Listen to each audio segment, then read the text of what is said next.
What did the former CIA director have to say when you put the screws to him? He said for a 4-hour interview, Jesse, and he further confirmed that this thing was all political. Understand that Tony Blinken first contacts Mike Morell and says, oh, what do you think about this laptop issue?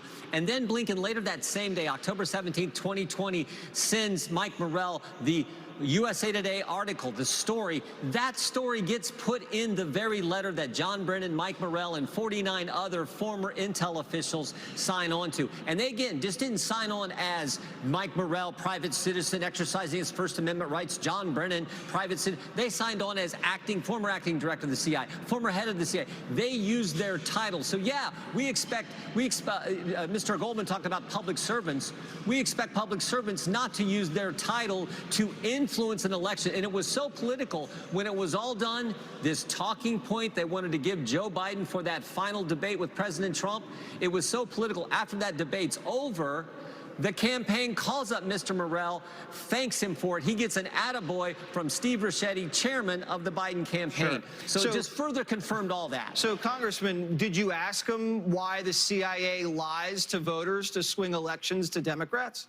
We asked him about what took place in the Publication Review Board, where it looks like someone, based on what Mr. Carrions, another individual who signed that letter, who had a different matter pending in front of that review board, gets called in October by that review board, and they said, your book is fine. Oh, by the way, would you like to sign on to this letter? So a current employee of the CIA was actively soliciting people to sign on to this letter that was used in a total political fashion with all their names associated, so Joe Biden would have a talking point in the debate. Why do you need a talking point if the laptop's not real? If it's all fake and Russian information, why would you need the talking point? And he presented it as if it was all organic. They just Shazam, it just happened out of the goodness of all these individuals' hearts. They wanted to do this as if there was no political motivation whatsoever, and we know that was not accurate.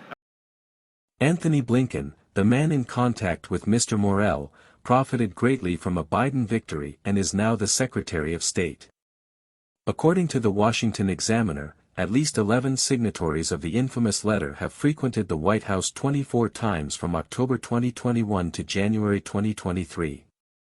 As one former high-ranking White House official under Trump and Biden remarked, everyone who signed that letter had something to gain.